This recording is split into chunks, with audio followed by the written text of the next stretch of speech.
esse novo normal no condomínio, nós tivemos uma mudança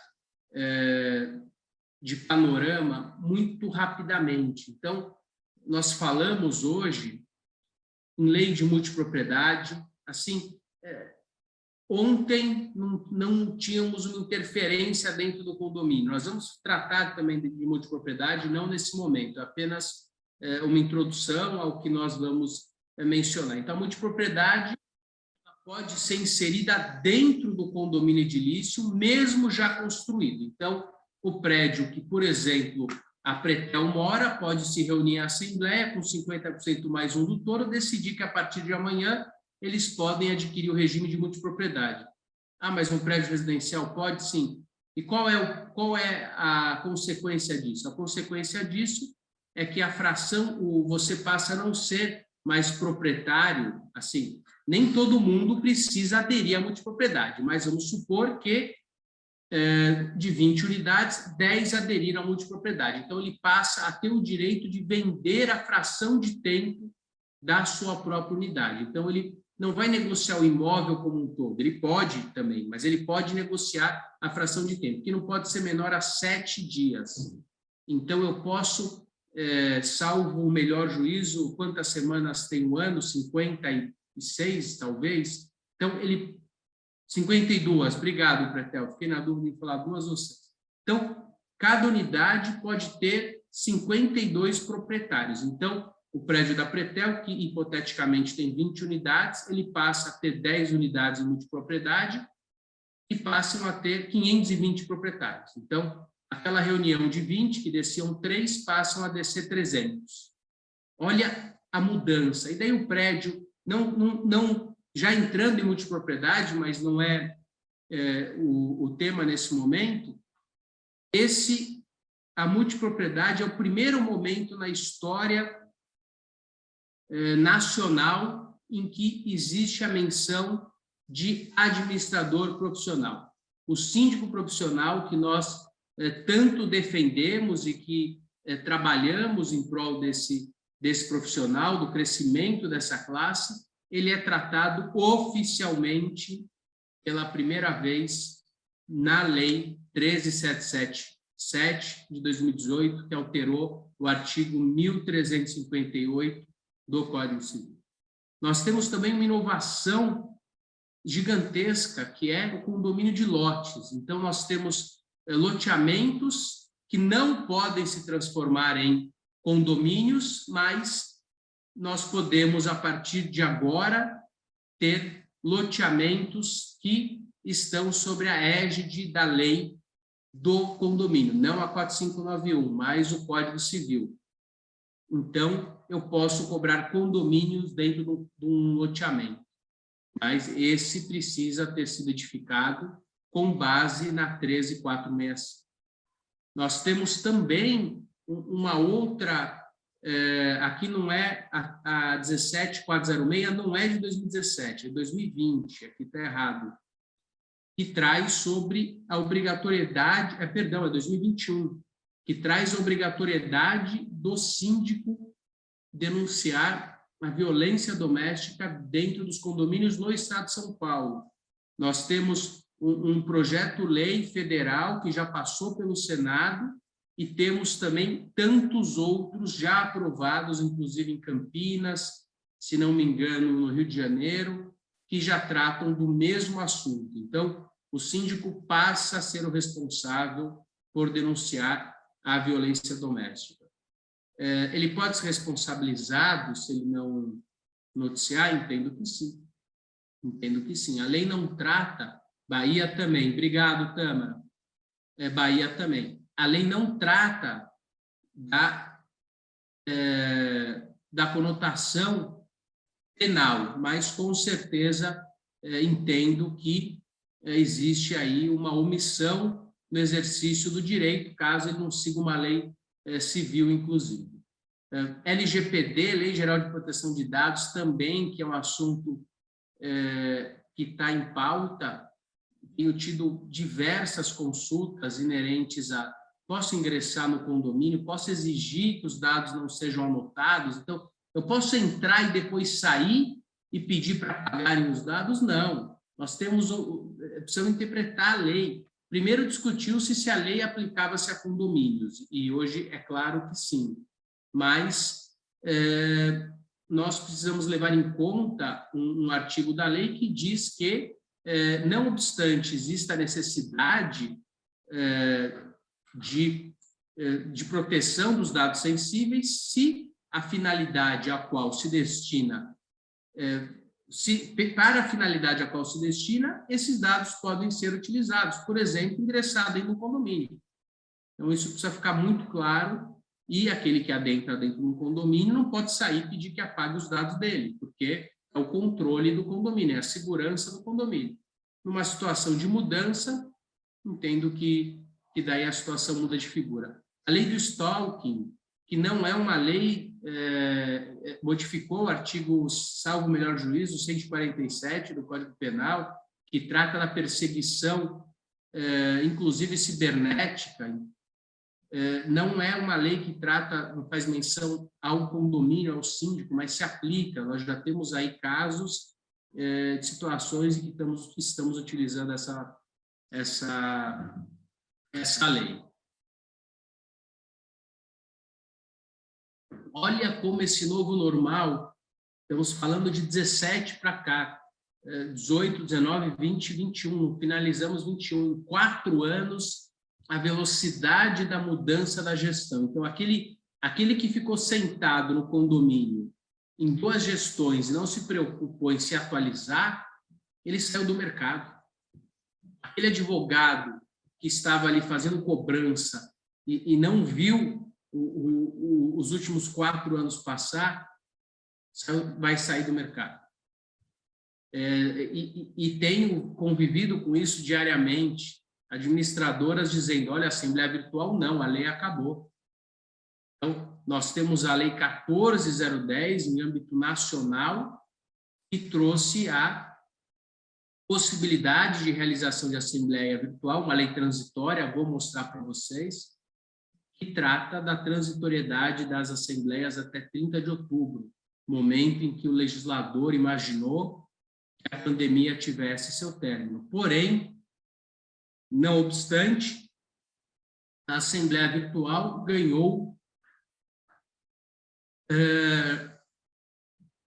espaço nos nossos condomínios. Então, e vou falar por quê, daqui a uns minutinhos. Airbnb, inclusive estive esses dias num condomínio para tratar desse assunto, e é uma posição muito ingrata, né? Porque o Airbnb ele é uma modernidade, assim como o Uber, mas ele requer um tempo de acomodação.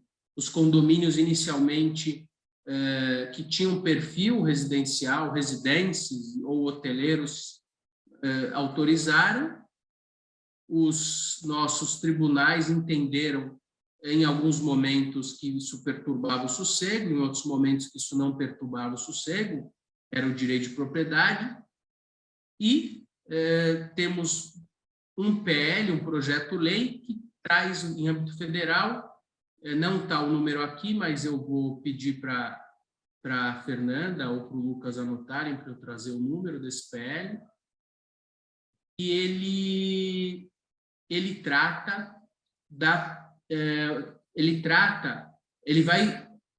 vai diretamente contra o que os tribunais têm realizado. Então, por exemplo, o Tribunal de Justiça de São Paulo entende que a convenção pode proibir o Airbnb. 2/3 altera a convenção, posso proibir o Airbnb. E o que diz a lei? Exatamente o contrário. Se não houver uma menção, uma autorização expressa na convenção, o Airbnb é proibido. E nesse meio tempo surgiram convenções, e daí acertadamente, que passaram a tratar do tema em condomínios com perfil de Airbnb.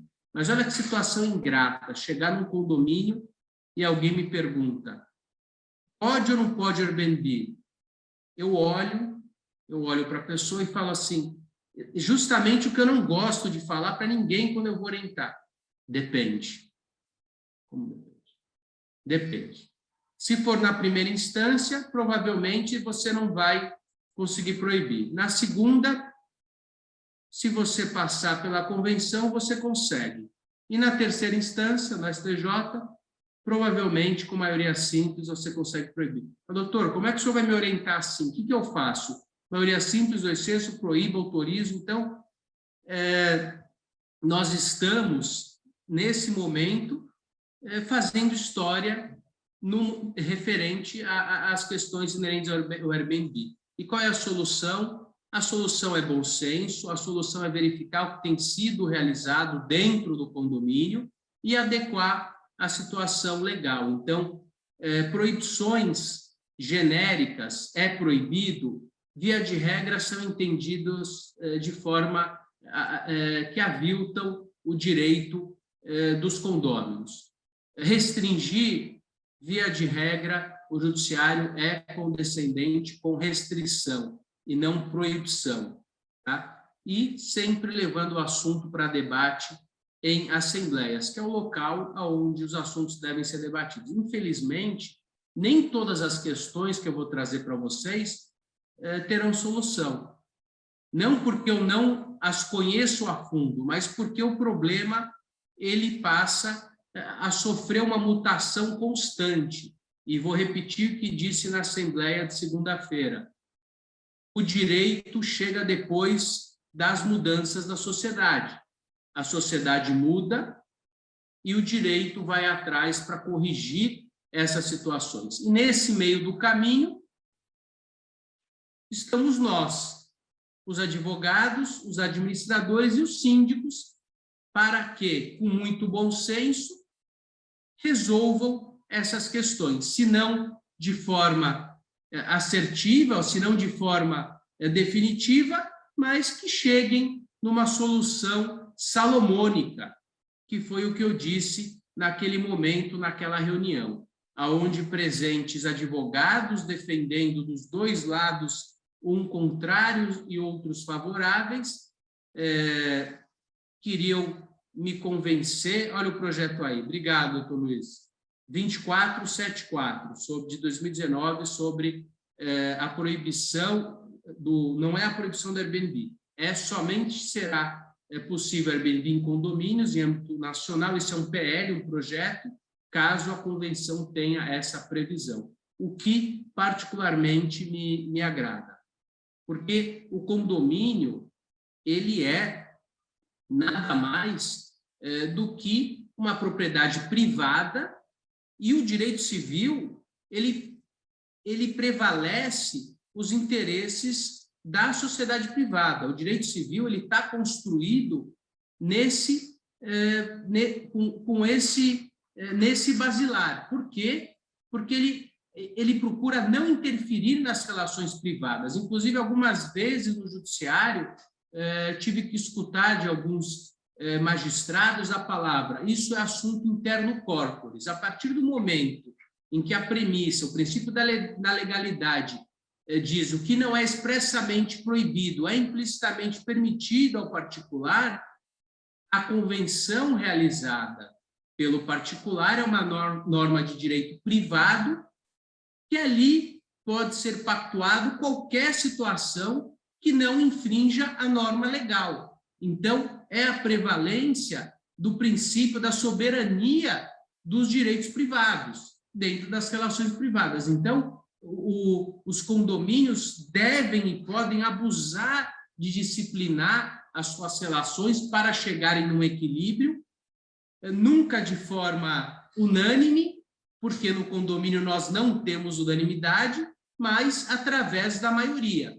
E aprovar situações através da maioria é um grande exercício, não de direito, mas de cidadania, porque o que nós enfrentamos no dia a dia do condomínio é uma minoria descontente tentando derrubar o que a maioria contente aprovou. Então, a regra geral no Código Civil e o que prevalece nas nossas assembleias é a prevalência das aprovações com maioria simples. A regra geral é maioria simples, salvo disposição contrária em convenção ou salvo algum dos quóruns especiais trazidos no Código Civil. Salvo o contrário, as decisões são tomadas por maioria simples. Porém, aquela minoria descontente, muitas vezes, é a que transforma aquele ambiente em um local inóspito. E daí, essa não é uma questão de direito, não é uma questão de administração, mas uma questão de psicologia, ou de falta de um senso comum, de um senso de responsabilidade coletiva, que daí volta para o gestor, através de imputar uma cultura de gestão.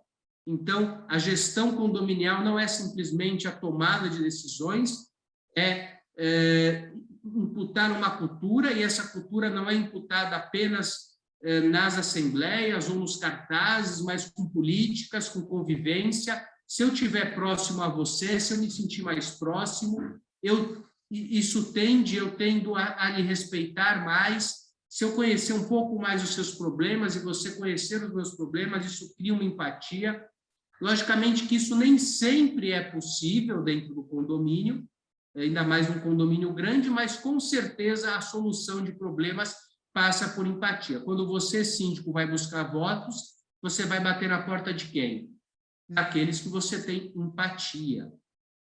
E, logicamente, quando não existe um bom senso, quando a psicologia não funciona, a gestão busca técnicas para resolver esses conflitos e o advogado, de forma extrajudicial, busca meios de conciliação. A Pretel é uma especialista nesse assunto, temos outras, teremos também aqui no curso uma especialista em conciliação, ou, quando não existir um consenso, o único caminho é submeter a decisão à mercê do entendimento judicial. E não queria filosofar, mas vou filosofar: nem sempre o direito anda junto da justiça.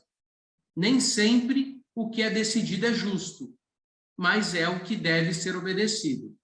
Existem premissas como: lei não se discute, se cumpre; decisão judicial não se discute, se cumpre. Então, todas as vezes que a gente submete uma decisão ao judiciário, nós estamos à mercê de um ganhador, de um derrotado, uma parte insatisfeita, a outra parte satisfeita, e isso pode nem sempre satisfazer os anseios daquela massa condominial. Por isso que a busca de um equilíbrio, a busca de uma resolução desse conflito através de uma assessoria jurídica consultiva, através de uma administradora que trabalhe focada na resolução de conflitos, focada em conhecer os seus clientes, isso com certeza minimiza o impacto de uma gestão temerária. Lembrando que sempre que tivermos os interesses financeiros acima dos interesses do condomínio, seja pela administradora, pelo advogado ou pelo síndico, o resultado final tende sempre a ser catastrófico. Voltando à introdução, acho importante essa introdução, apesar dela não ser exclusivamente jurídica, mas ela é baseada na história que eu tenho trazido até aqui. A BNT 1680, de obras, que infelizmente muitos desconhecem, mas que deu poderes ao síndico, é uma BNT de 2014, depois ela foi corrigida em 2015 e rapidamente corrigida agora também em 2020, com detalhes mínimos. A BNT 16747, de 2020, que trata da inspeção predial, que é algo importantíssimo. Nós temos projetos em São Paulo e lei, por exemplo, no Rio de Janeiro, da autovistoria. Estava discutindo com meu pai outro dia, os prédios têm envelhecido demais. Isso traz risco para aquele que convive, além de trazer a perda do patrimônio daquele que tem um bem ali. Assim, se eu sou síndico num prédio de 17 andares e que o patrimônio está envelhecido, um pequeno rateio pode resolver essa questão. Mas e o Copan, que está passando por uma revisão agora, está noticiada no Estadão de hoje, por exemplo. Após 10 anos, a prefeitura autoriza a reforma do Copan, que é um prédio emblemático em São Paulo, gigantesco. Qual que é, se não me engano, o pai confirma, foi desenhado pelo Niemeyer, um prédio que já tive lá, já subi naquele condomínio, é maravilhoso, e o síndico e o conselho, na matéria do Estadão, dizem o quê? Nós precisamos de verba da iniciativa privada para poder dar continuidade à reforma. Então, aquele gestor de um condomínio clube com uma área grande, se ele deixar o patrimônio se deteriorar, o gap de alguns anos pode representar um colapso, como representou, por exemplo, no condomínio San Vito, como representou em outros tantos condomínios. Temos a lei de hidrômetro, não vou lembrar se ela acho que ela passou a viger em 2021. Então, olha lá, Flávio, Niemeyer e Carlos Lemos, de acordo com o Wikipedia. Obrigado, Flávio. Então, nós temos a lei de hidrômetro, também não vou lembrar de cabeça, ela foi realizada há 5 anos atrás, acho que passou a viger agora, se não me engano, a partir de março de 21, os prédios novos precisam ter individualização de água. Então, é muito comum que a luz seja individualizada e a água não. E daí nascem outros problemas, né? Nós realizamos a individualização dessa água, através de sistemas, às vezes autorizado pela empresa de saneamento, às vezes não, e essa mensuração, a possibilidade da cobrança de uma taxa mínima, o condomínio pode cobrar, ele não é uma concessionária, isso tem trazido muito problema. O compliance, que com certeza é a cereja do bolo hoje, que é trabalhar com conformidade, de encontro com o que meu pai falou também. Os condomínios hoje são empresas, a gestão amadora não funciona mais. E o PL 548 de 2018, que traz a possibilidade da regulamentação da sindicância profissional, que, a meu ver, não é o caminho, mas olha como está esse novo normal. Imagina se você tivesse dormido, entrado em coma há 4 anos e acordasse hoje. Então, tudo aquilo que você tivesse feito até 4 anos atrás, se você não se atualizou, você está totalmente fora do mercado. Totalmente fora do mercado, em função dessas leis e dessas alterações que eu trouxe para você.